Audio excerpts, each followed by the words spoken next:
Kwanza kwa majina naitwa Fiston Abdurazak, raia wa Burundi, pia mchezaji wa Yanga. Vile vile ningependa kuchukua fursa ya kuweza kuwashukuru mashabiki wote kwa kuja kunipokea, kwa kunikaribisha katika timu yetu ya wananchi Yanga. Nawashukuru sana. Kitu ambacho naweza kuahidi tu ni kwamba nitajituma kadri ya uwezo wangu kuhakikisha kwamba nimewapa furaha,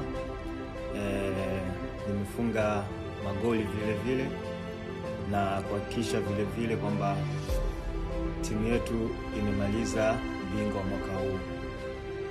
Kwa tegemeeni mazuri kutoka kwangu, mengine tumwachie Mungu atuongoze.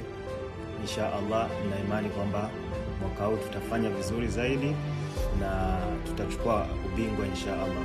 Yanga Africa Sport Club, daima mbele, nyuma mwiko.